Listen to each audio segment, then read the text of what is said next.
Assalamualaikum warahmatullahi wabarakatuh. Perkenalkan, nama saya Diana Liaturnailufar. Di sini saya akan menjelaskan terkait tujuan dan pedoman pemidanaan menurut Undang-Undang Nomor 1 Tahun 2023. Nah, jadi sebelum kita mulai itu kita harus tahu konteksnya terlebih dahulu. Jadi selama ini tuh KUHP kita tuh kan nggak pernah membahas secara eksplisit kan, atau menyebutkan apa sih sebenarnya tujuan dari pemidanaan itu sendiri. Nah, dengan hadirnya KUHP baru ini, untuk pertama kalinya di Indonesia tuh punya landasan filosofis yang jelas gitu tentang kenapa kita menjatuhkan pidana kepada seseorang. Mungkin sebelum masuk ke substansi, kita perlu paham dulu konteksnya dari KUHP lama ini yang berlaku sejak tahun 1918, yaitu produk dari kolonial Belanda. Di sana ini tuh tidak ada mengatur secara tegas tujuan pemidanaan. Jadi hakim dan praktisi pun sebenarnya mengandalkan doktrin dan jurisprudensi untuk menentukan arah pemidanaannya. Nah, kondisi ini tuh membuat sebenarnya kita yang mempunyai sistem pemidanaan kita tuh cenderung retributif, atau yang dalam penologi kita kenal sebagai teori pembalasan. Nah, fokusnya adalah menghukum pelaku seberat-beratnya sesuai dengan kejahatan yang dilakukan tanpa melihat aspek-aspek lainnya yang sebenarnya penting. Contohnya seperti rehabilitasi pelaku atau pelindungan terhadap korban. Nah, di Undang-Undang Nomor 1 Tahun 2023 ini hadir sebagai jawaban atas kekosongan tersebut, di mana pembentuk undang-undang menyadari bahwa sistem pemidanaan modern harus punya landasan filosofis yang jelas dan komprehensif. Jadi kita tidak bisa lagi hanya bertumpu pada pembalasan semata, tapi juga harus integratif, menggabungkan dari berbagai teori pemidanaan yang berkembang dalam ilmu penologi salah satunya. Nah, jadi perubahan ini tuh sangat signifikan kalau kita lihat dari perspektif viktimologi juga. Selama ini tuh korban kejahatan seringkali terlupakan dalam proses peradilan pidana. Nah, sistem kita tuh sebenarnya fokus pada pelaku dan negara saja, sementara korban nih hanya menjadi saksi yang hanya dibutuhkan kesaksiannya saja. Jadi dengan KUHP baru ini, mungkin posisi korban ini mulai diperhitungkan secara serius dalam sistem pemidanaan kita. Nah, pada bagian tujuan pemidanaan ini, kita akan membahas dari pasal 51 Undang-Undang Nomor 1 Tahun 2023 yang dimana mengatur tentang secara tegas tujuan pemidanaan, yaitu ada 5 tujuan yang dirumuskan, dan ini tuh adalah kombinasi dari berbagai teori pemidanaan yang selama ini berkembang. Mungkin aku bahas dari tujuan yang pertama. Tujuan pertama itu mencegah dilakukannya tindak pidana. Ini tuh salah satu aspek pencegahan, atau dalam teori pemidanaan biasanya disebut tuh sebagai prevensi. Jadi prevensi itu ada dua, ada umum dan khusus. Nah, yang umum tuh bertujuan untuk memberikan efek jera kepada masyarakat luas agar tidak melakukan kejahatan seperti yang sudah dilakukan oleh para pelaku. Nah, logikanya sederhana, ketika orang melihat ada yang dihukum karena korupsi misalnya, mereka tuh akan berpikir 2 kali sebelum melakukan hal serupa gitu loh. Nah, sedangkan yang prevensi khusus tuh ditujukan kepada pelaku itu sendiri. Jadi dia tuh agar tidak mengulangi perbuatannya lagi. Nah, ini tuh sebenarnya penting konteksnya tuh. Jadi tujuan dari pemidanaan itu bukan hanya menghukum, tapi juga memastikan orang tersebut tuh tidak kembali lagi perilaku kriminalnya seperti yang dilakukannya kemarin. Nah, tujuan yang kedua tuh ada mendidik dan memperbaiki si terpidana. Nah, ini tuh adalah aspek rehabilitasi yang sangat kental dengan teori treatment dalam penologi. Pidana ini tidak boleh berhenti pada penjara semata, tapi juga harus ada upaya sistematis untuk mengubah perilaku terpidana menjadi lebih baik. Dan ini tuh juga termasuk pembinaan mental, spiritual, keterampilan, dan reintegrasi sosial. Jadi kalau kalian tuh lihat di lapas sebenarnya sekarang itu tuh kan udah banyak tuh program pembinaan gitu-gitu, terus pelatihan kerajinan sama pendidikan formal, atau biasanya juga ada konseling kan. Nah itu juga tuh biasanya tuh itu tuh semua itu tuh implementasi gitu dari tujuan pemidanaan yang satu ini yang sudah aku sebutin tadi. Nah kita nih tidak kita tuh tidak ingin terpidana nih keluar dari lapas kemudian kembali untuk tidak punya bekal untuk hidup normal gitu loh. Jadi itu harus punya bekal untuk hidup normal lagi. Nah tujuan ketiga tuh menyelesaikan konflik yang ditimbulkan. Jadi ini tuh adalah pendekatan restoratif justice yang mulai populer dalam kriminologi modern. Nah kejahatan ini tuh tidak hanya dipandang sebagai pelanggaran terhadap negara, tapi juga sebagai konflik antara pelaku dan korban atau masyarakat sekitar. Jadi oleh karena itu tuh pemidanaan tuh harus mampu menyelesaikan si konflik tersebut. Nah gitu. Nah misalnya tuh kayak misalkan kalau diperumpamain tuh ini kasus penganiayaan. Jadi selain pelaku tuh dihukum, harus juga ada upaya mediasi atau ganti rugi kepada korban. Atau dalam tindak pidana yang melibatkan masyarakat adat, itu bisa menggunakan mekanisme penyelesaian adat. Jadi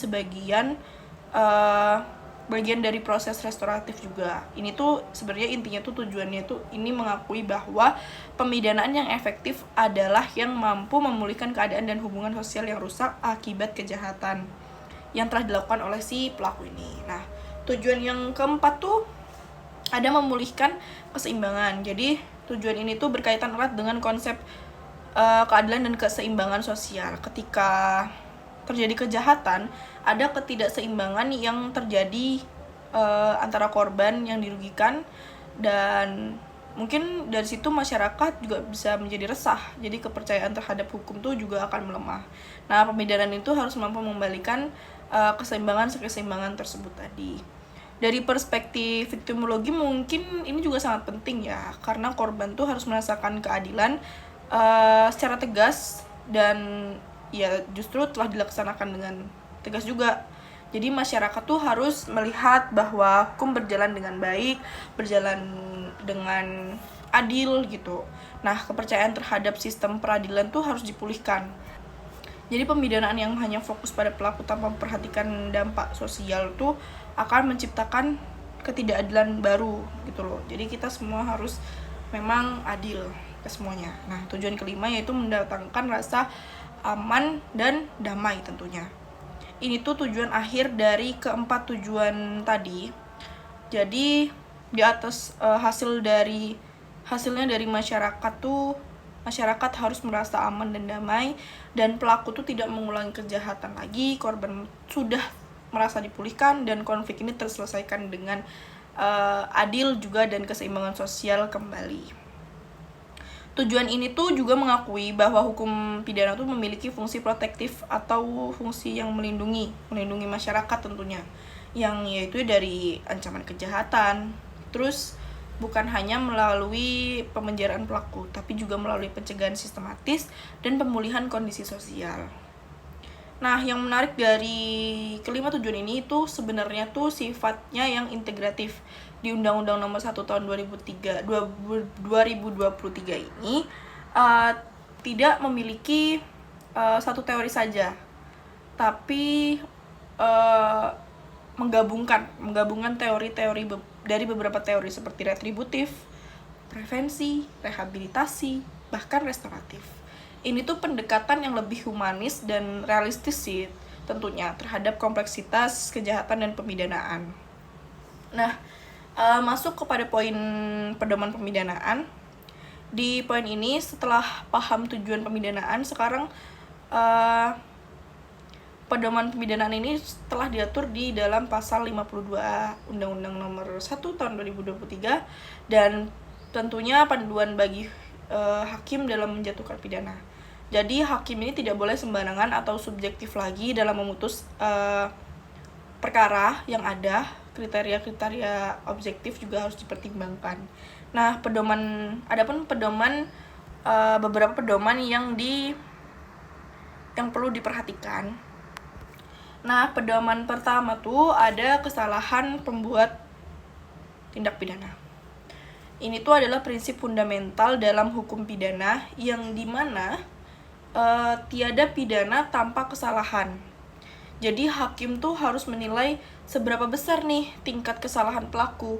Apakah perbuatan itu dilakukan dengan sengaja, atau karena memang kelalaian, atau karena yang lain. Nah, jadi apakah apakah yang tadi itu juga harus dilihat oleh hakim gitu loh. Tingkat kesalahannya pun akan mempengaruhi berat ringannya pidana yang diberikan. Jadi kayak misalnya nih, pembunuhan berencana akan dipidana lebih berat daripada pembunuhan karena kelalaian, karena unsur kesengajaan dan perencanaan itu menunjukkan kesalahan yang lebih besar. Nah, pedoman kedua ada motif dan tujuan melakukan tindak pidana. Jadi motif itu penting untuk dipahami karena memberikan konteks mengapa kejahatan itu dilakukan oleh si pelaku ini. Apakah karena dendam, atau karena kebutuhan ekonomi, atau karena tekanan psikologis, atau bahkan hanya ya udah keserakahan dan kemarahannya saja. Nah, motif yang berbeda ini bisa menghasilkan pertimbangan hukum yang berbeda pula oleh hakim.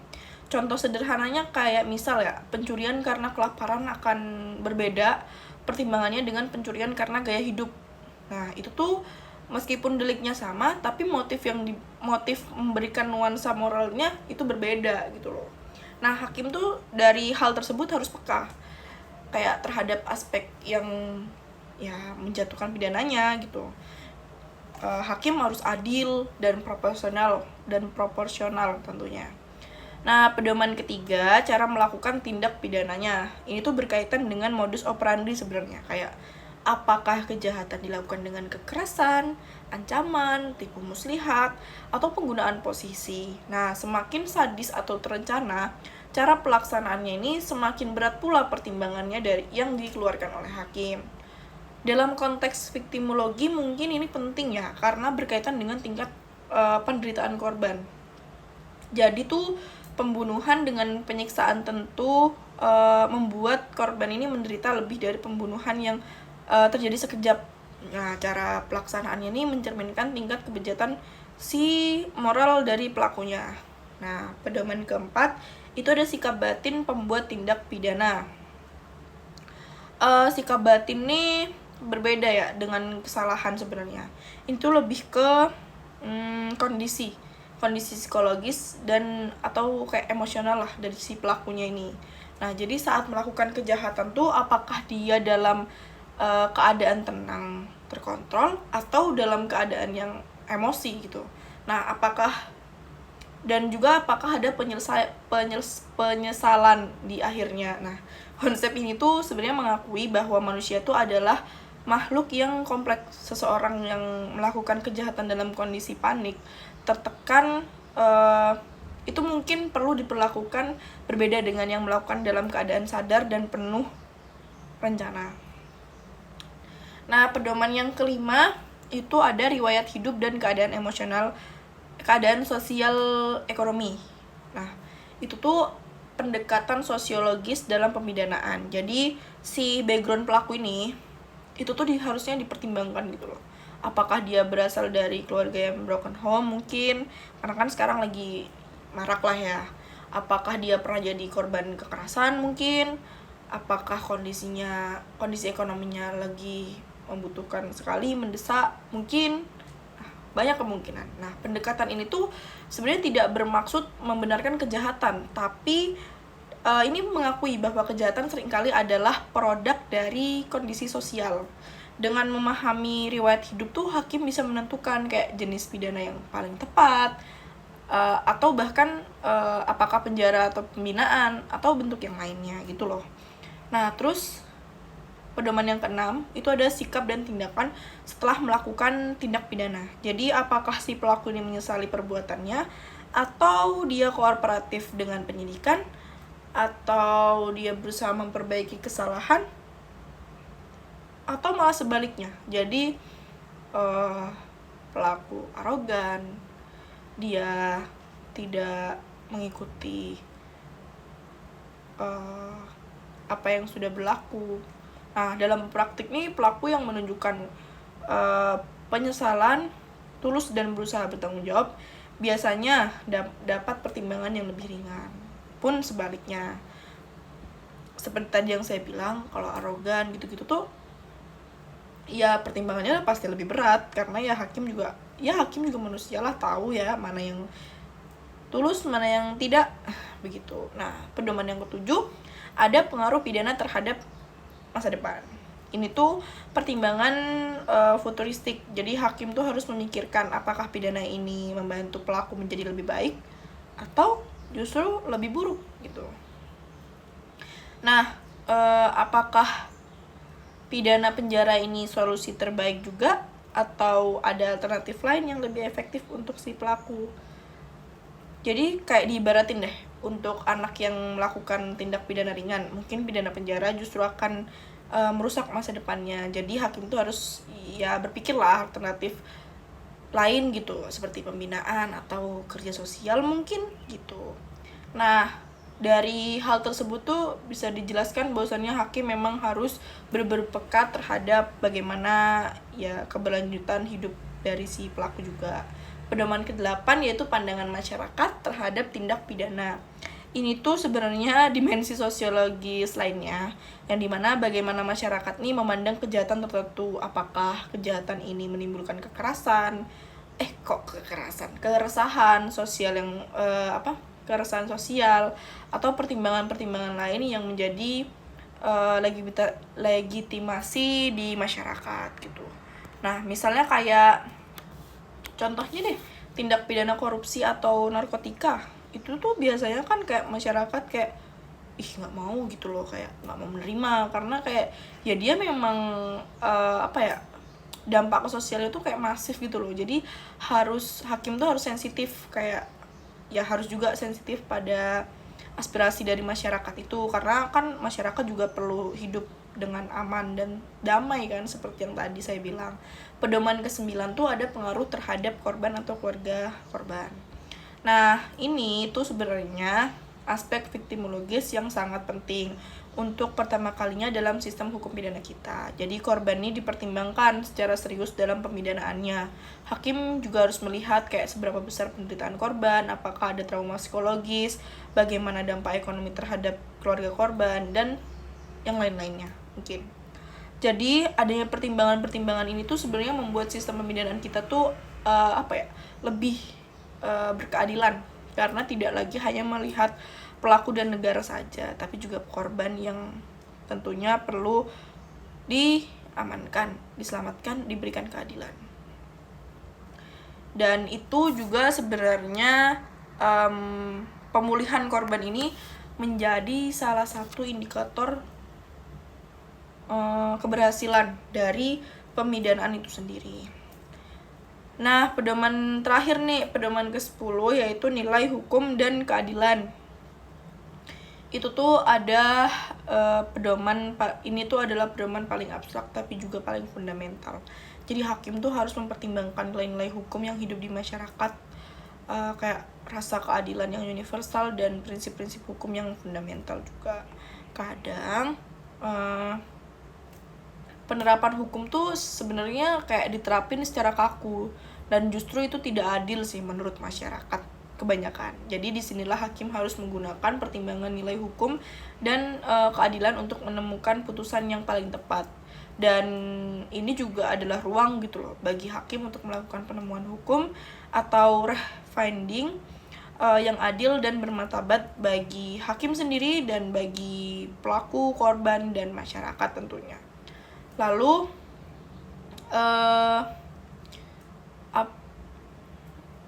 ada beberapa hal penting yang perlu kita pahami, yaitu pertama, hakim tuh tidak lagi bisa menjatuhkan pidana secara mekanis. Setiap putusan harus memuat pertimbangan yang komprehensif berdasarkan pedoman-pedoman tadi, dan ini tuh membuat putusan hakim lebih terukur dan terstruktur. Nah, dan tentunya dapat dipertanggungjawabkan. Nah, yang kedua yaitu sistem permasyarakatan harus berbenah. Kalau tujuan pemidanaan itu adalah mendidik dan memperbaiki, maka lapas tidak boleh lagi hanya menjadi tempat penjara belaka. Jadi harus ada program-program pembinaan seperti ya yang kita tahu lah, pembinaan-pembinaan yang udah ada di beberapa lapas mungkin kan, yang serius dan tentunya sistematis. Nah, ketiga tuh ada peran korban dalam sistem peradilan pidana harus diperkuat, yang dimana pidana harus diperkuat, tidak cukup hanya jadi korban ini tidak dijadikan saksi saja, namun korban juga harus punya ruang untuk menyampaikan kerugian dan penderitaannya.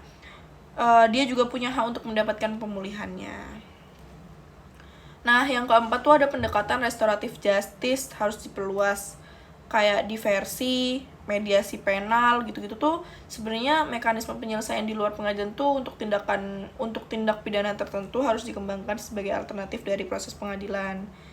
Ya mungkin sekarang sudah ada, cuman ya lebih ditingkatkan lah. Nah, kelima itu masyarakat sipil harus terlibat dalam proses permasyarakatan. Reintegrasi sosial tidak mungkin berhasil tanpa dukungan masyarakat, dan stigma terhadap mantan narapidana itu juga terus akan terngiang, jadi harus dikurangi agar mereka bisa kembali ke masyarakat dengan baik. Nah, jadi mungkin itu saja yang bisa saya sampaikan, dan kurang lebihnya saya mohon maaf karena saya juga sedang belajar dan sedang mencari juga nih sumber-sumber informasinya juga. Jadi saya juga harus lebih memahami lagi di undang-undang yang baru ini tentunya. Jadi karena yang undang-undang lama saja saya tidak semuanya paham, jadi saya akan mencoba terus belajar. Sekian dari saya. Wassalamualaikum warahmatullahi wabarakatuh.